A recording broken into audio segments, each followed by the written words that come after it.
Chú xưa là cũ hay cái đôi chú xưa đây là ở phíaខ្ញុំឈ្មោះខុនបញ្ញាហើយនៅក្នុងវីដេអូនេះ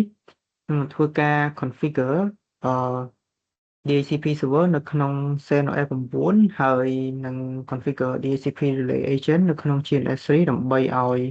PC ដែលនៅក្នុង network ដែល run នៅក្នុង GNS3 នឹងអាច request IP ពី DHCP server បាននៅក្នុង CentOS VM របស់ខ្ញុំ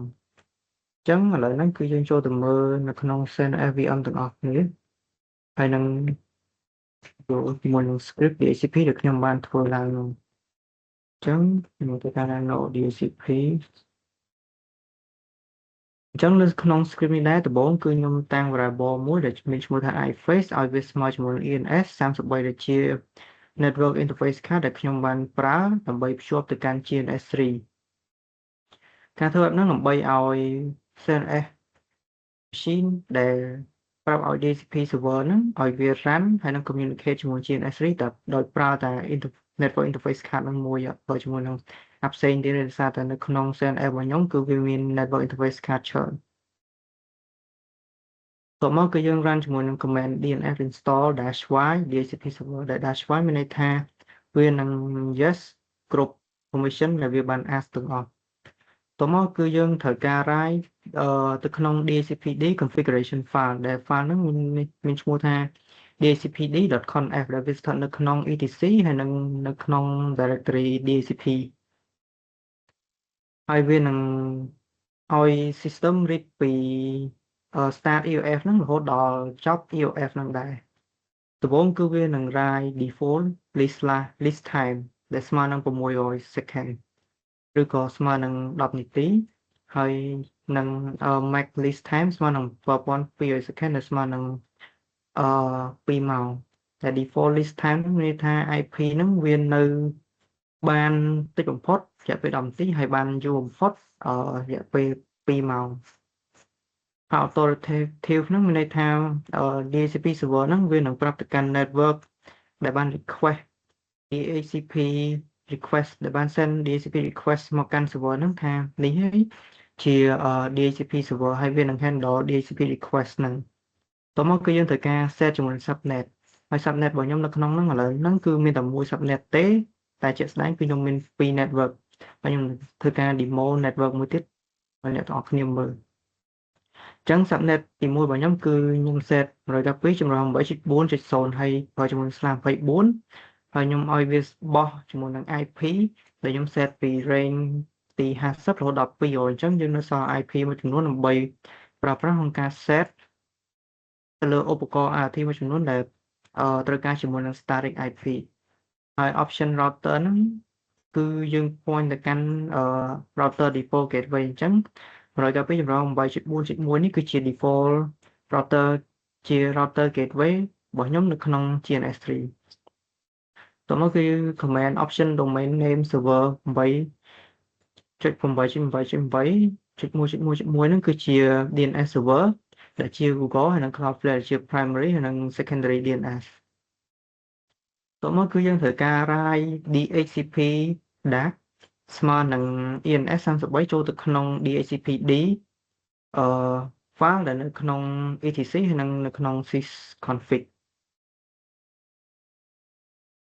ទៅបែបហ្នឹងដើម្បីឲ្យ DHCP server ហ្នឹងគឺវា communicate ដោយប្រើតា ENS 33 network interface card ហ្នឹងឯងដើម្បី communicate ជាមួយ GNS3 អញ្ចឹងគឺវា prevent machine ហើយនឹង DNS server ហ្នឹង communicate ដោយប្រើ network interface card ផ្សេងតមកគឺវានឹង set permission firewall ដែល command firewall.cmd. permanent.add service ស្មើ DHCP ហ្នឹងមានន័យថាវានឹង allow ឲ្យ incoming traffic ដែលជា DHCP traffic ដែលបាន request មកកាន់ server ហ្នឹងដែលស្ថិតនៅ port 6768ឲ្យវា allow មកកាន់ចូលមក request ហើយ firewall.cmd.reload មានន័យថាឲ្យវានឹង reload ហើយនឹង start apply new rule của firewall ហ្នឹងចូលទៅក្នុងហើយ system CTL enable DHCP គឺវានឹងចាប់ផ្ដើមដំណើរការ DHCP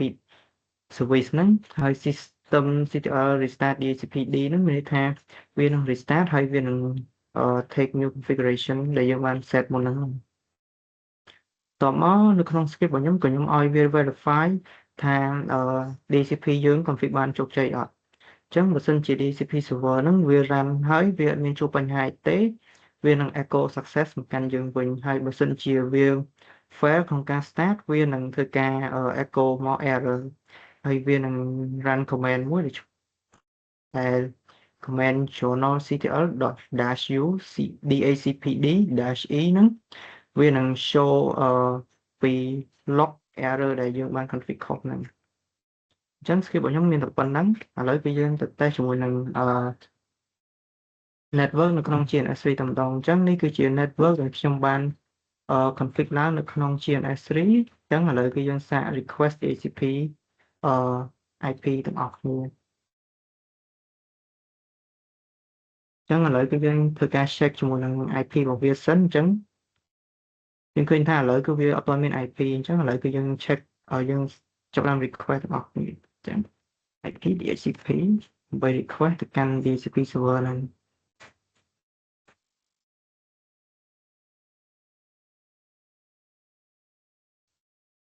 អញ្ចឹងឥឡូវ IP ហ្នឹងគឺវា request បានជោគជ័យដែលវា request បាន IP 192.8.4.90 ឥឡូវគឺយើងសាក request ទៅកាន់ PC2 ម្ដង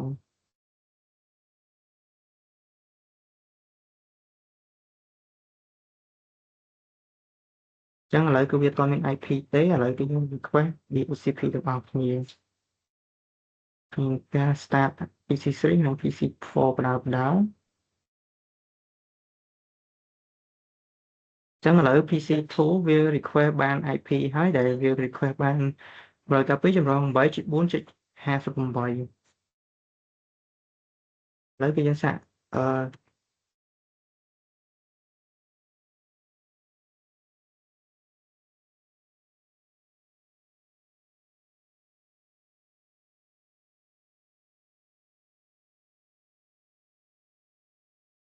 ឥឡូវគឺយើង show IP ទាំងអស់គ្នាអញ្ចឹងគឺវាអត់ទាន់មាន IP ឥឡូវយើងសាក request ម្ដង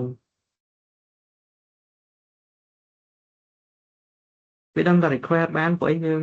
អត់ទាន់បាន config ជាមួយនឹង subnet មួយហ្នឹងនៅក្នុង IP របស់ DHCP server របស់យើងបងប្អូនខ្ញុំភ្លេចថាមុនហ្នឹងខ្ញុំអត់ទាន់បាន restart DHCP server ហើយមុនហ្នឹងខ្ញុំបានreset វាម្ដងហើយប៉ុន្តែខ្ញុំ delete ចោលវិញដើម្បី demo ឲ្យអ្នកទាំងអស់គ្នាមើល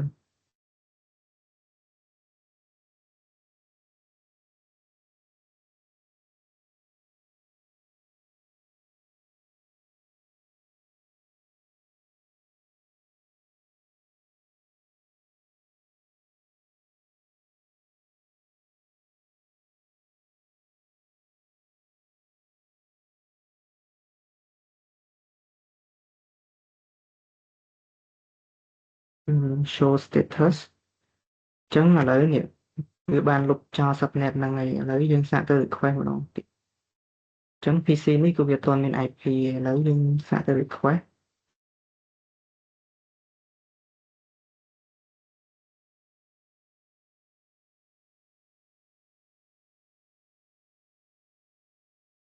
ហើយដឹងតែអត់បាន 100% ព្រោះអីខ្ញុំអត់ទាន់បាន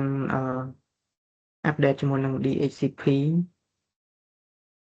ជាមួយនឹង subnet ហ្នឹងនៅក្នុង DHCP list for server អញ្ចឹងនេះអញ្ចឹងវាថា we can find DHCP server អញ្ចឹងឥឡូវយើងទៅ config ថែម subnet ហ្នឹងទាំងអស់គ្នាអញ្ចឹងណាដើម្បីយើងចូលទៅ root sim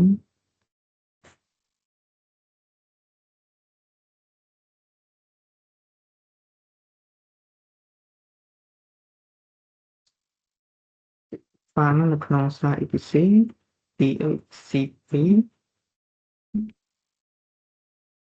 តាមណា DHCP ហើយយើងនឹងធ្វើការconfig ជាមួយនឹង subnet ហ្នឹងចូលទៅក្នុង DHCP server ដើម្បីឲ្យវាចាប់ផ្ដើមវាអាចបោះជាមួយនឹង subnet ហ្នឹងទៅកាន់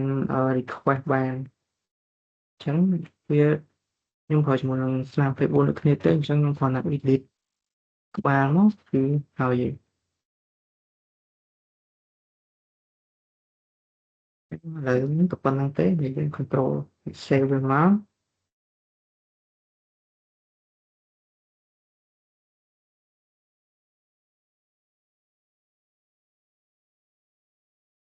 Còn món thứ ca restart DHCP D server ហ្នឹងសូមមើល status វាម្ដងទៀតដើម្បី make sure វា run ឥឡូវគឺវា run ហើយអញ្ចឹងយើងសាក request ម្ដងទៀត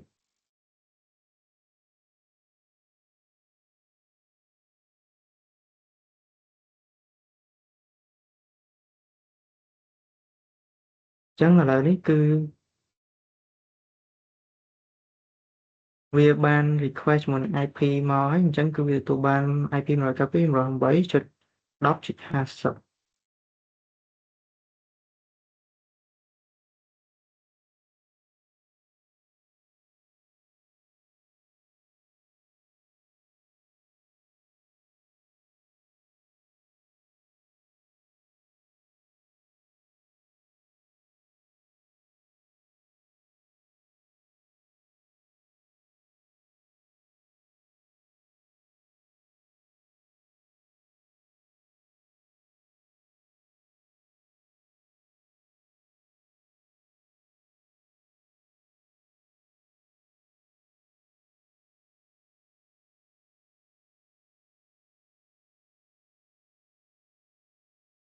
អញ្ចឹងឥឡូវខ្ញុំសាក request នៅក្នុងម៉ាស៊ីនថ្មីម្ដង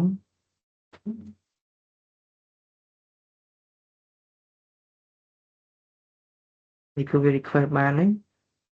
វា request បាន IP 192.168.10.51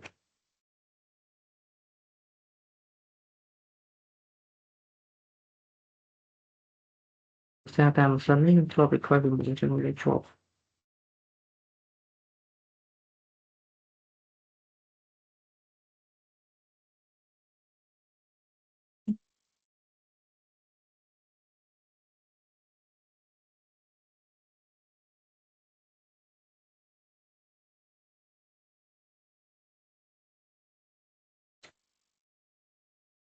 អញ្ចឹងឥឡូវខ្ញុំសាក request មក PC មួយទៀតចុងក្រោយអញ្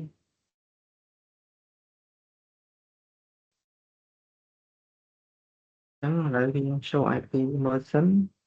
អត់មាន IP ទេឥឡូវយើងសាក request ពី DHCP ម្ដងទៀតនឹង make sure ថាវា run smoothly ហើយ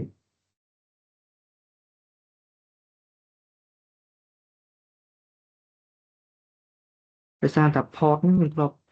ភ្ជាប់ពីមុនអញ្ចឹងវានៅចាំវានៅ stick ជាប់នៅក្នុង list របស់ DHCP ហ្នឹងអញ្ចឹងឥឡូវយើងសាកទៅ cat មើល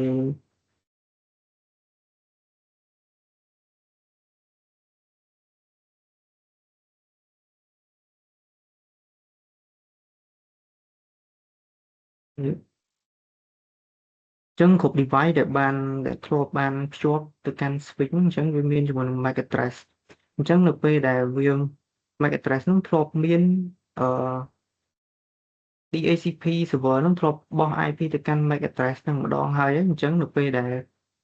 MAC address ហ្នឹងភ្ជាប់ម្ដងទៀតអញ្ចឹងគឺវាលែងបោះឲ្យទៀតហើយអញ្ចឹងហេតុផលគឺដោយសារហ្នឹងអញ្ចឹងវីដេអូរបស់ខ្ញុំមានតែប៉ុណ្្នឹងអរគុណលោកគ្រូហើយអរគុណអ្នកដែលបានមើលដល់ចប់